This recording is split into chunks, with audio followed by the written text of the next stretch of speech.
1985, this man, Jacques Villeneuve, and the Canadian Tire team continue to be Canada's biggest story in international car racing. 2 years ago, this 30-year-old became the first Canadian to win the Can-Am Championship. And then he and the team chose to do battle on the tough championship auto racing team circuit. CART for short. The first year's objectives were for Jacques to shoot for the coveted Rookie of the Year award, to learn what was going on and what was needed in personnel and equipment to position Jacques in the front row the second year. That is, to win some races in '85. 10 rookies started the season early in April 1984. The sleepy retirement city of Long Beach, California came alive again with the sound of roaring engines, the sight of bright auto bodies, and the unmistakable smell of methane exhaust. This first race was dominated by veteran Mario Andretti, but Canadian racing fans were not disappointed by our superb debut performance. The team's aims were 1, to finish, and 2, to gain experience for the next month's assault on the Indy 500. Racing somewhat conservatively in a 1983 March Cosworth car, Villeneuve nevertheless finished 6th and won $27,000 Canadian. Andretti collected $85,000 for his victory.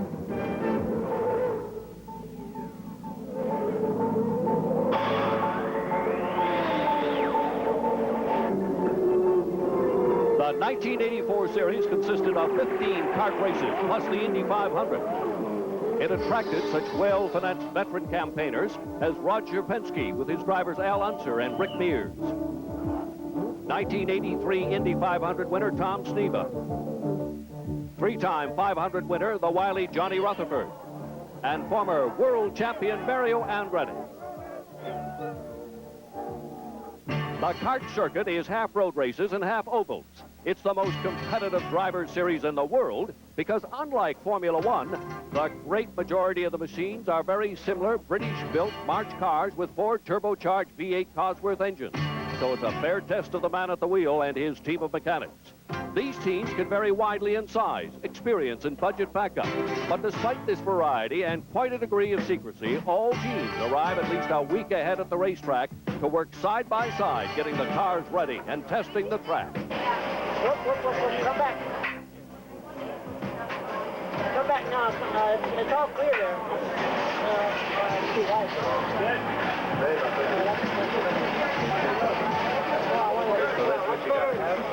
The Canadian Tire team fine-tuned the car's aerodynamics in the National Research Council's wind tunnel in Ottawa, and they're known as a real engineering team around the track.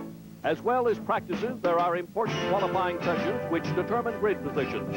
Here, they are at Phoenix, Arizona, for the second 1984 race. Each team has to get the most out of their engines and body. The brakes, rear wing, and even the chassis itself are unique in Villeneuve's car. In the 18-wheel transport truck which carries their race car, spare engines, and the backup car across the continent, the whole Canadian Tire team goes over strategy with team manager Brad Francis, as they do before every race. When the green flag goes, I'll warn Peter that the green flag's down so he can begin scoring. Our pit stops are not scheduled. Chuck wants to go 92 laps for the first pit stop. We're not going to pay that much attention to yellow flags, so you just keep running. Okay, so Chuck is on the wall. We're only allowed one guy at the wall. Okay, I'll do the right front. Larry's curled. Joe's bent.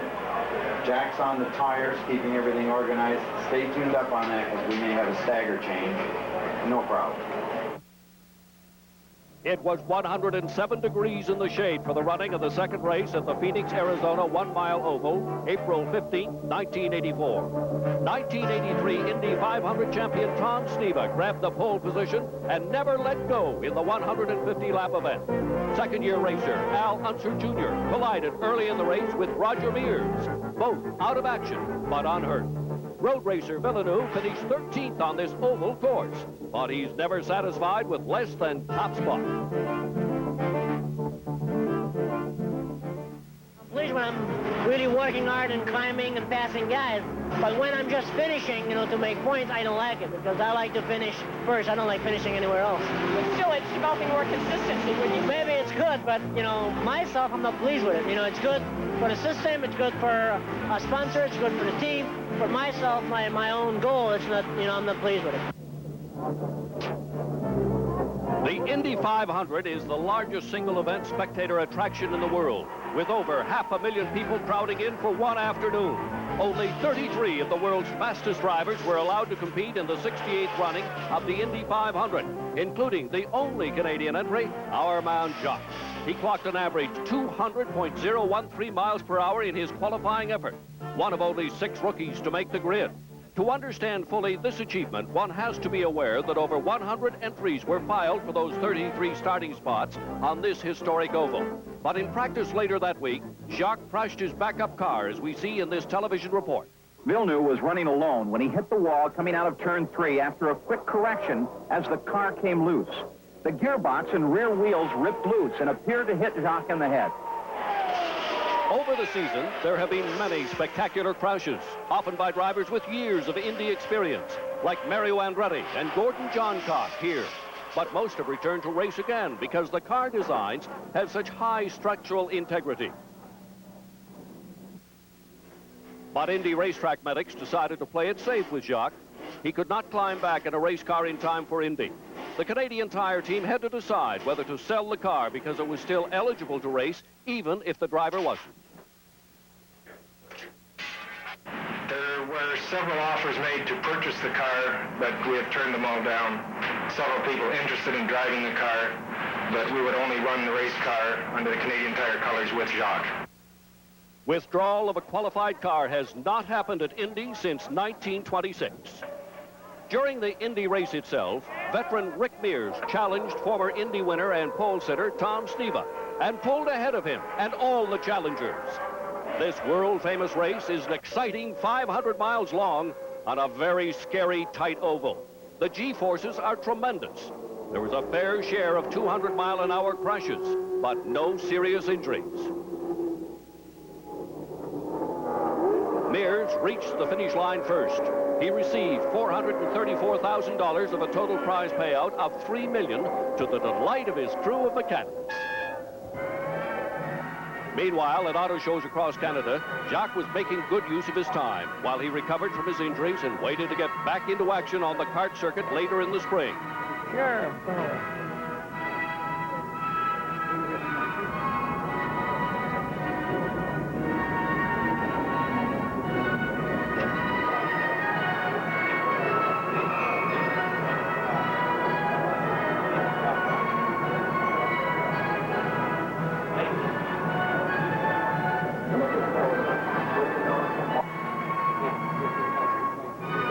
Yeah, I'll give you a racing hat. How's it sound? All right, eh? Thank you. My pleasure. Put it on. See if it fits. All right. Finally, the doctors gave the okay, and in his next race, Jacques captured best rookie honors with a 6th-place finish here at Portland, Oregon, June 17, 1984. The team then returned to the East for the first Major League auto race in the New York area in 40 years at the Meadowlands. Winner Mario Andretti led from the start of the 200-mile road race in warm, drizzly weather.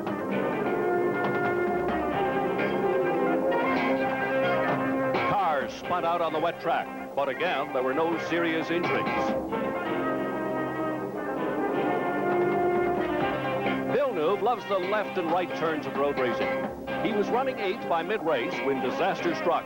His brand new March '84 car caught fire during a pit stop. And so did Jacques on his right arm.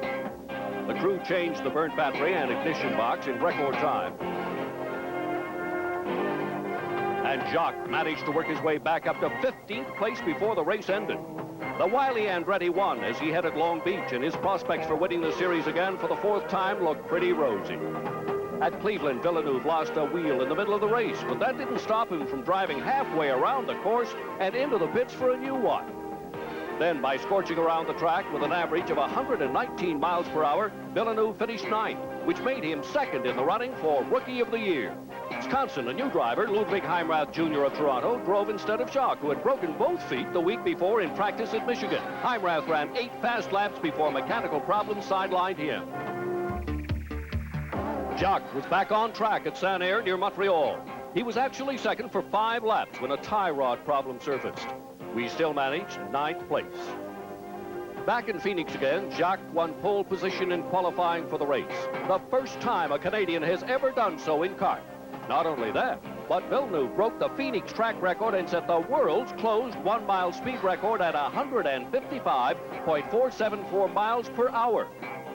And he led the race for the first 3 laps before he got a heartbreaking flat tire and finished 9th again. We're getting better and better. Last week showed up. Montreal showed that we're getting better.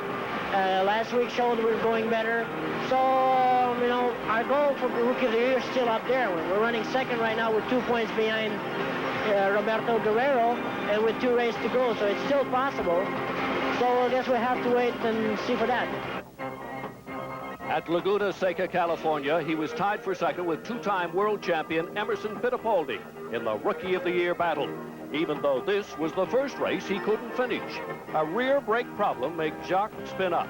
He got moving again, but it was too dangerous to continue.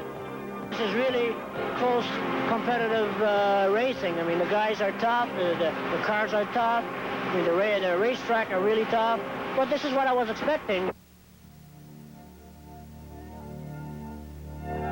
The '84 IndyCar season would conclude with a final thrilling race in Las Vegas, November 11th.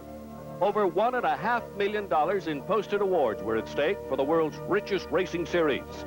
Mario Andretti could clinch his 4th national championship and a $300,000 award at Caesar's Palace just by finishing better than 9th. Our team arrived early in Las Vegas, the truck carrying its precious cargo of 2 racing cars and all the backup machinery.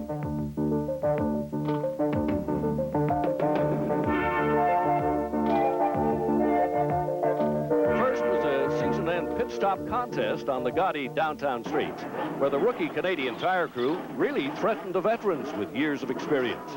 Their performance was so fast and precise, they ended up with an award for 3rd place in their first pit stop contest.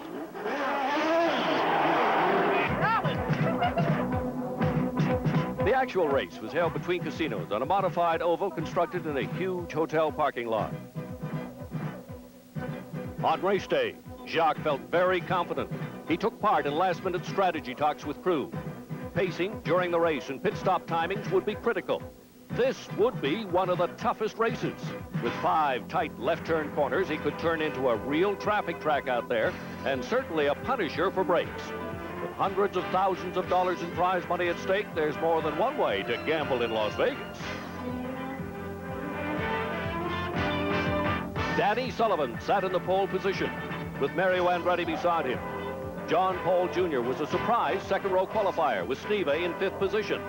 Villeneuve qualified strongly in 13th place.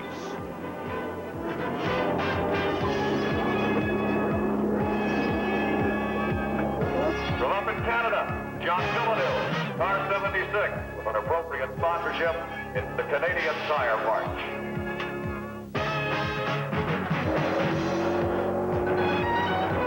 The race proved to be a real thriller. One of the TV stars was our man Jacques. He drove brilliantly up through the pack, gaining place after place until he won the lead. He stayed there for 27 laps until he had to pit for fuel. Just then, A.J. Foyt came into the pits with his car in flames, but managed to escape injury. Jacques went around Foyt for an incredibly fast pit stop with his crew.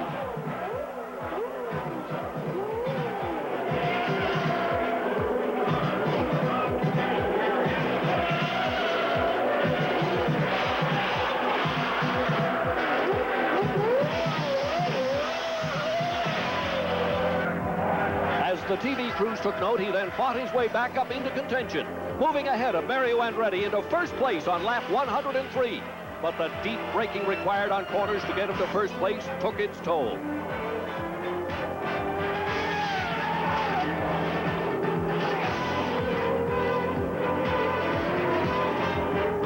Jacques was cut off by Jeff Brabham as he tried to lap him. The brake seized, and he spun out at turn 5 with just 24 laps to go. This put an end to his best race of the season. Jacques was furious. He was not the only one with car problems, though. More than half the field, 15 cars in fact, dropped out of this rugged race. When the checkered flag finally fell, it was Tom Sneva winning by 6.4 seconds from Andretti, though Mario beat him out for the National Series Championship and its riches.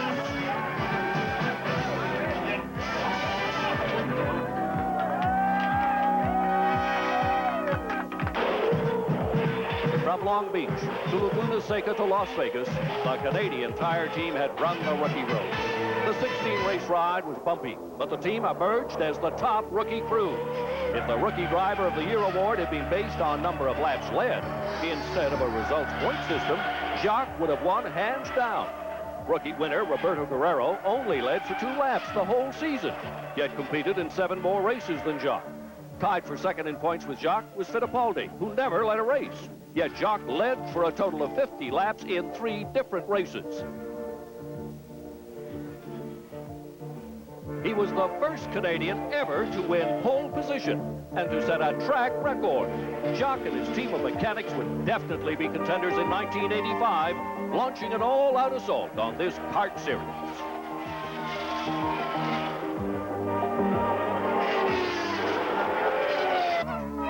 Long Beach, California was the scene of the first kart race of 1985 on April 14th. Car number 76 was back with driver Villeneuve still at the wheel. The car was a new 85 March Cosworth, but the same crew was back. Racing team general manager Dave Billets and equipment manager Joe Susmith. Mechanic Bert Strauss. Consulting engineer Chuck Matthews. Team manager Brad Francis and chief mechanic Larry Curry.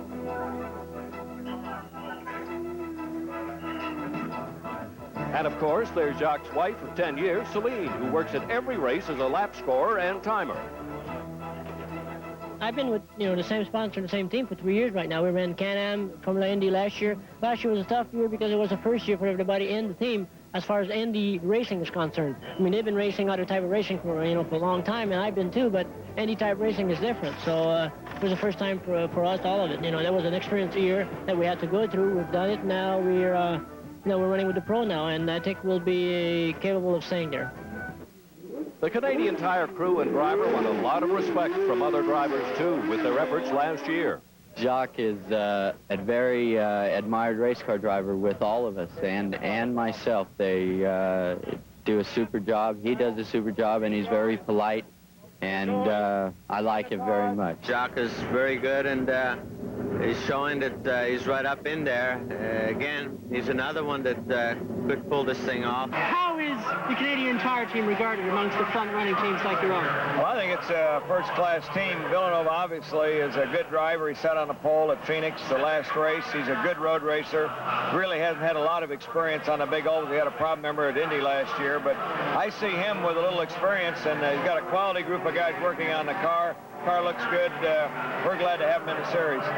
Last year they started off pretty much as we are now, as the underdogs, the unknowns. Towards the end of last year they were getting good results, and I think they're going into this year with a big charge. Jacques was one of the hardest charges out there, and I'm sure the results will come. Long winter months of preparation and days of practice here made crew members confident. We can be as competitive as anyone out here. No one has an advantage on us at all because we have a lot of very, very intelligent people within our organization, and we do everything in-house. We don't depend on anyone for anything, and that gives us another little edge because no one knows what we're doing. We show up at the racetrack, and our ideas are our ideas, and, we usually have a lot of surprises. Everyone's kind of oohing and awing at our race car because it's always different, and that's good for us. How much of an insight do the other teams have to the Canadian Tire team? Are you the unsung heroes that come in and really they don't know what to expect? We are a very much unknown factor to them. It's like we're coming from a different planet. They don't know anything about us. Do we really live in igloos? And you'll notice it when we're out on the track in qualifying. Almost nothing is said until all of a sudden they see a very fast time on the score sheet in front of them. And I say, oh, Jacques Villeneuve, he's right up there. Yeah. Well, that must be to the advantage of the team then. Well, it's very annoying when you're, say, in around the 4th or 5th place time, and they're really talking up a big name who's back at 7th or 8th, and you're getting no mention. That is annoying. Yeah. But there's no way to get around it, I guess, until we have had a few real high finishes in the series. The Long Beach Grand Prix finally got underway, with defending 1984 champion Mario Andretti on pole, taking the lead from the start. Villeneuve, driving the new March 85C superbly, slipped into second place by lap 5.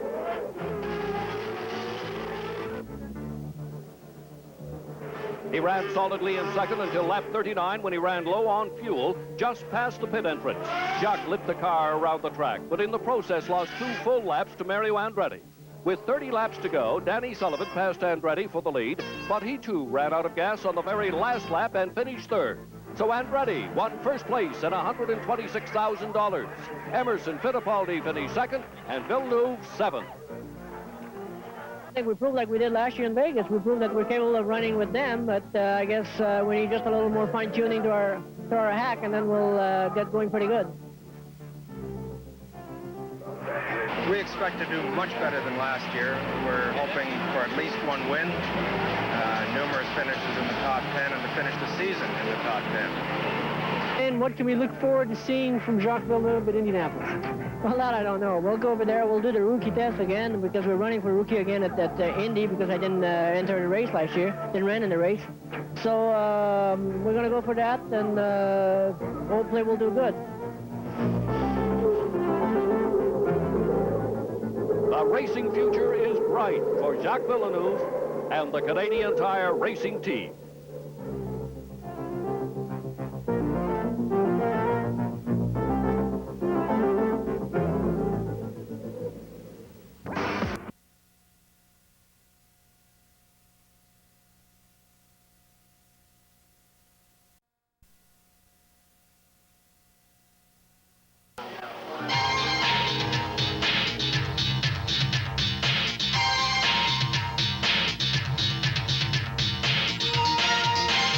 After an encouraging rookie year, Jacques Villeneuve and his Canadian Tire team were back in 1985 for another season of Indy car racing in the tough championship auto racing series held all over North America. The major team players were David Billis, president of Performance Engineering of Barrie, Ontario.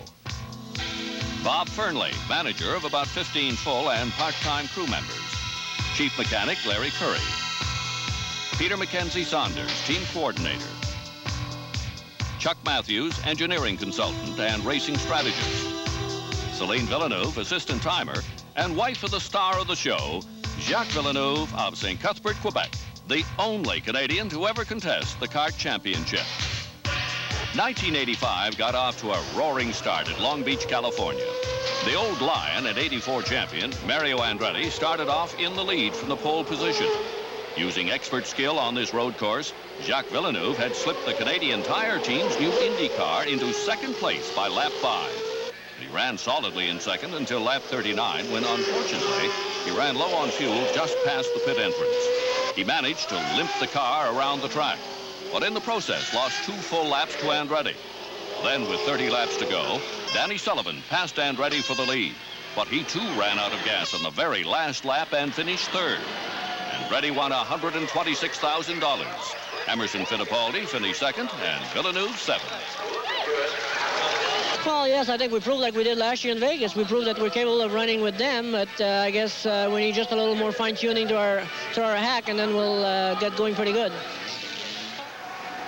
Indianapolis Motor Speedway, home of the world's biggest single-day sporting event. 2 cars painted in the Canadian Tire Racing Team colors qualified for the Indy 500. Villeneuve would not be one of the drivers here. One of his cars was nearly destroyed in an accident caused by a suspension failure during track practice. Since then, he had not been driving aggressively enough on this legendary oval. Instead, veteran Johnny Parsons, who had driven in 9 races here over the years, would take the wheel. The other car would be driven by the team's longtime friend and rival, Jim Crawford of Scotland. I'm very pleased to be part of such a sophisticated and professional racing team as the Canadian Tire Racing Team. They definitely have their act together, and the car is very fast. I'm getting more used to it as time goes by, and I'm sure we'll be very competitive come race day. Race day. Parsons and Crawford started side by side from the 9th row. Only 33 cars out of 79 entries had qualified. The field's average speed, 208 miles per hour. Pancho Carter started from the pole position, but for more than half the race, Mario Andretti dominated a contest of crashes and dropouts where only 12 cars finished. Then Sullivan made a desperate bid to pass Andretti on the inside. The car got loose. Andretti swerved, and Sullivan survived a heart-stopping 360-degree spin at over 200 miles per hour. Sullivan later said that if he could get away with a stunt like that, he knew he could win the race. And win he did, beating Mario Andretti to the checkered flag by only 2.4 seconds. Sullivan collected nearly $700,000 of the $4 million purse for his victory at the 69th Indy 500. It was a great day for the Canadian Tire team, too. The veteran Parsons drove a spark tactical race and was rewarded with a 5th place finish worth $130,000. It was an unprecedented success for a new team in its first Indy 500. The Indy car circuit is a challenging 15-race mix of ovals and road courses. The big-name teams and drivers attracted record crowds and raced for record prize money in 1985. Purses totaled over $17 million. Attendance grows every year, to the point where this kart circuit is the recognized challenger to Formula One racing. Over 1 million fans attended Indy car races in '85. Television coverage constantly expands, with races satellited across North and South America. The Indy 500 alone has an audience of 100 million around the world. That audience attracts the sponsors. This is the big leagues, where dollars are as important as horsepower. A dozen of America's largest corporations are spending upwards of $10 million each per season. So sponsorship money is plentiful, and every race is swarming with souvenirs purchased by adoring fans. Villeneuve was back in the driver's seat for the next 3 races, but on the Milwaukee-Wisconsin 1-mile oval and at Portland, Oregon's road race, his car sprung an oil leak. Mario Andretti won both races. At New York, Villeneuve had charged up to 4th when he tangled with Dick Simon and was out of the race. Al Unser Jr. took the prize. Cleveland, Ohio. Things started looking better.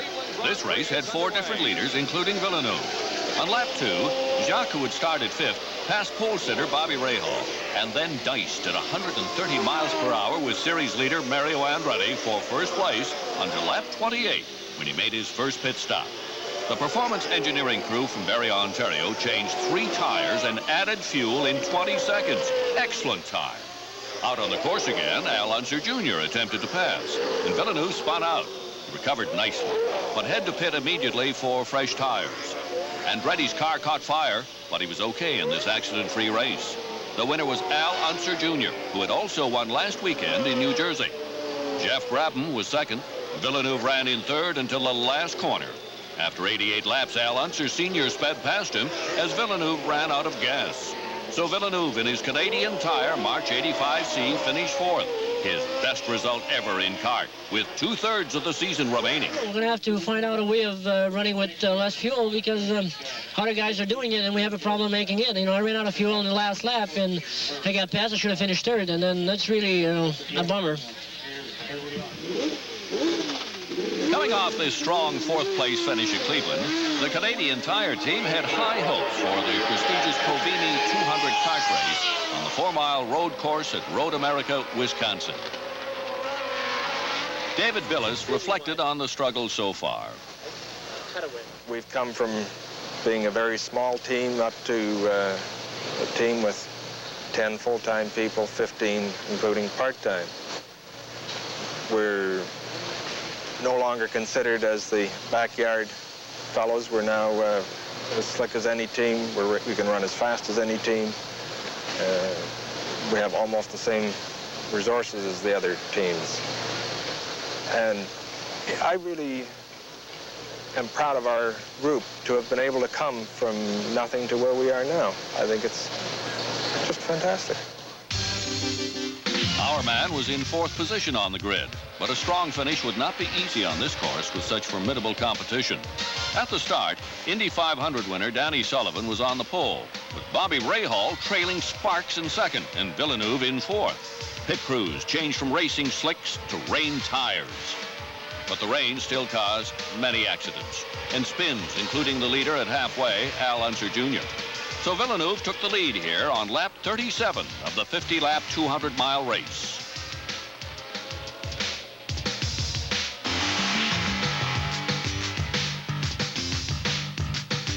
He had a heart-stopping spin out, but managed to stay in front at speeds up to 180 miles per hour.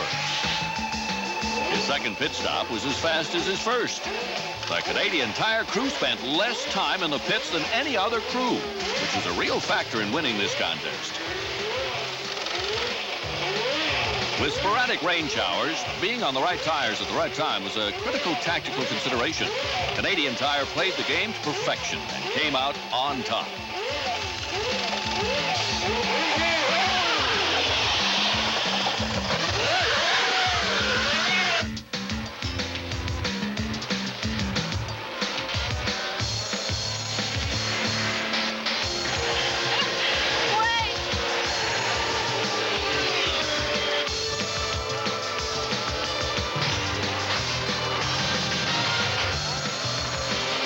Villeneuve was still ahead of the pack. The lone Canadian finished a brilliant tactical race aided by his entire crew. It was his first IndyCar race win and the first by a Canadian ever. Finishing 2nd was Michael Andretti. 3rd went to former world champion, the great Alan Jones of Australia. It's only Jacques' 2nd year in Indy racing as well.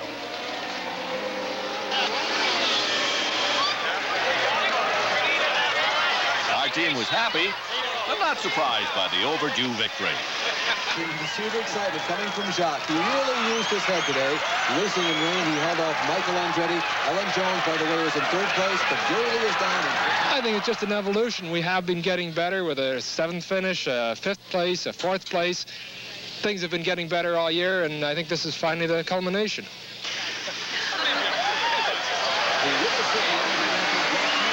And Canadian Tire has just won its first IndyCar race. A victory in championship auto racing is thrilling, but let's look at some of the costs of competing with the big boys. A sufficient amount of tires to cover the entire field.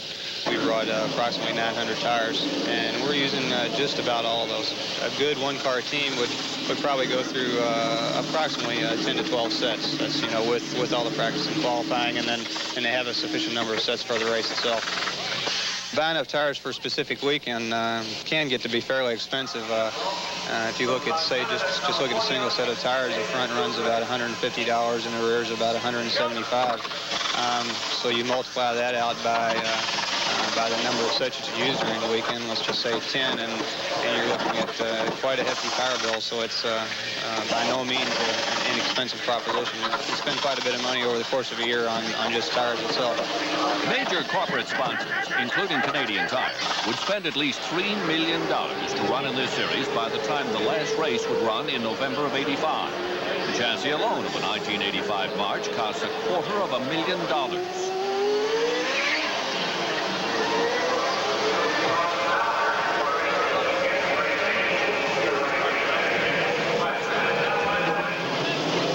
The 10th race of the 1985 IndyCar Series was held September 1st at the Mid-Ohio Sports Car Course, 2 hours south of Cleveland.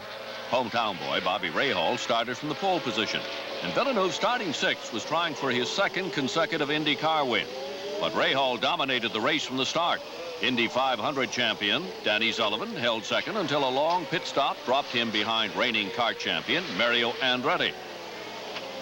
Canadian Ludwig Heimrath Jr. got off to a good start, but spun off the course on his 12th lap. He was out of the race. Jacques by now was holding a steady 4th place. Pit stops made the final difference in this race.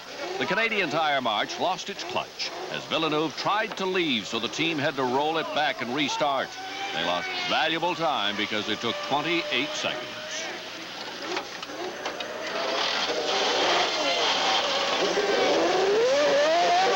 Jacques was still in 4th place, however, And then a lucky break for the Canadian. Bad luck for Andretti. The veteran ran off the course in the second last lap with a blown rear tire, moving Sullivan into second behind Ray Hall, and Villeneuve into third.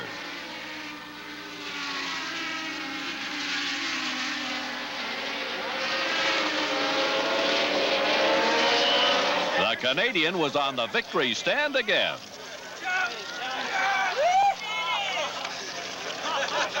We're pleased. You know, we were starting sixth. Our warm-up wasn't too good yesterday, and but we were capable of running pretty fast in the race, and everything did work pretty good. The guys did a super job. The car was well all day, and it paid off. Next weekend, Villeneuve would have the hometown advantage as the IndyCar circuit moved to Saint-Air, Quebec. But he entered this Molson Indy race in 7th place with a realistic shot at top 5 in the kart standings, so the pressure was really on. You know, when I'm in the car, when I'm around my teams and people that I know, friends, things like that, it doesn't really bother me. I don't really feel the pressure. It's when, you know, press or fans are around you and things like that, then you start to feel there is pressure or attention on you. But otherwise, when I'm in the car doing what I have to do, it doesn't bother me. This cool Canadian and his crew had won a lot of respect by now from other drivers on this grueling circuit. Jacques is a very admired race car driver with all of us and myself. They do a super job. He does a super job, and he's very polite, and I like him very much. Jacques is very good, and he's showing that he's right up in there.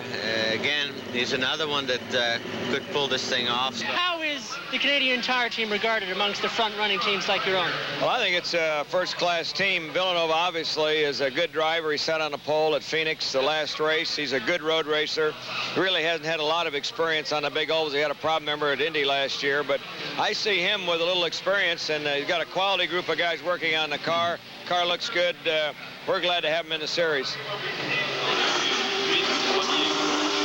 Villeneuve started in the middle of the pack in the 7th row. Jim Crawford, who was driving the Canadian Tire backup car here, blew his turbocharger in practice, but managed to qualify well for the race. This race proved to be one of the most hair-raising of the year. Of the 26 cars vying for the $500,000 purse, only 9 were left by the end of the race.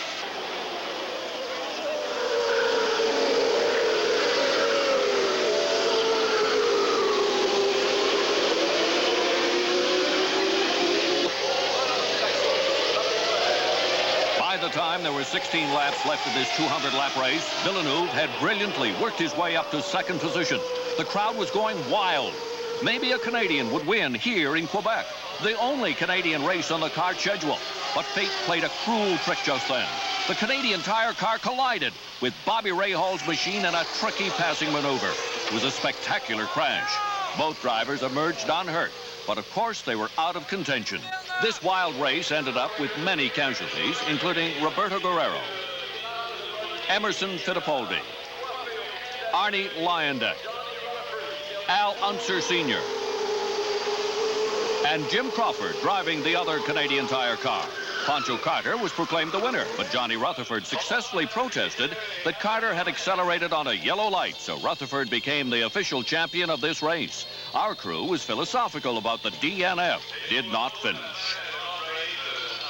If you run up front with the driver, you are going to tear up equipment, and you're going to have DNFs.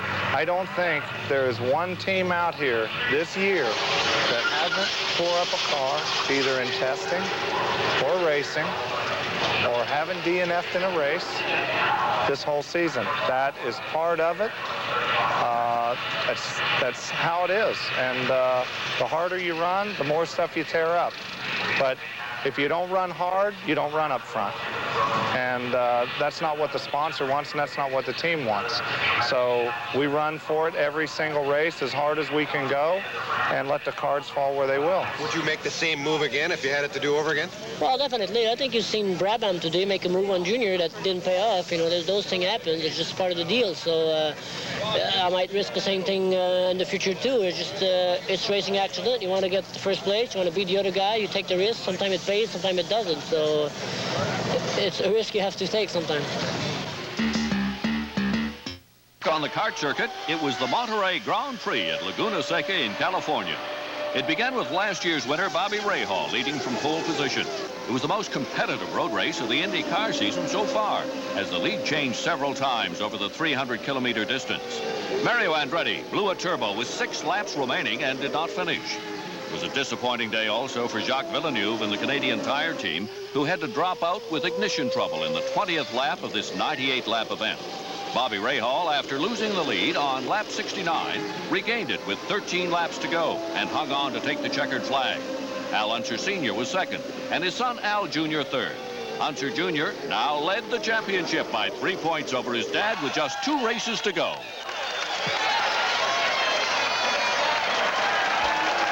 We changed the motor last night because it was getting a little hole, and this one this morning didn't want to run good at all. They started not making any power at all in the first lap, but we stopped twice trying to fix it, and we couldn't, so we had to back out of it. We don't know what was wrong with it. There are times when the driver's human, he'll make a mistake, and there's times the mechanics are human and we make mistakes, and it's happened both ways this year. When we lost as a team. When we won as a team. There was no one to point the finger at in any particular situation, whether it be the Sanair incident or whether it be us DNFing at Milwaukee. The fans, you know, fans are fans. When you're winning, they love you. When you're losing, you're not their favorite person, so we can't control that. Fans are fickle, but they're also fashionable. You see everything at the track, from barebacks and shorts. Crews are sweating in fireproof suits and knee pads. Beauty queens are everywhere. And anything goes in T-shirts and headgear.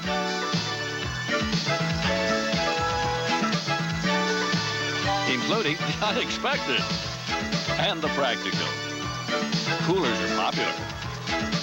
Pith helmets and cowboy hats.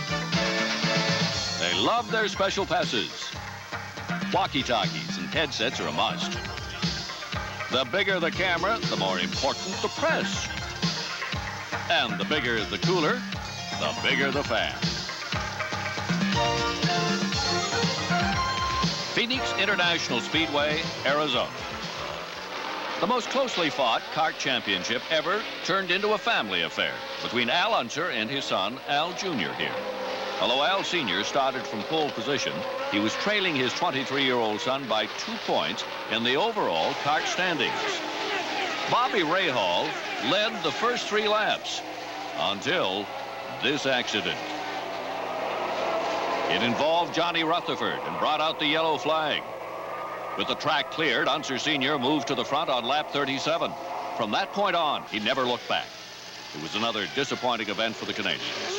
Handling problems and a stalled engine combined to slow down the team. Jacques finished 13th. After 150 miles, Al Unser Sr. took his first victory of the year, 1 lap ahead of his son, who finished second. Mario Andretti was third and Danny Sullivan fourth. Al had now moved into a 3-point lead over Little Al for the overall kart championship.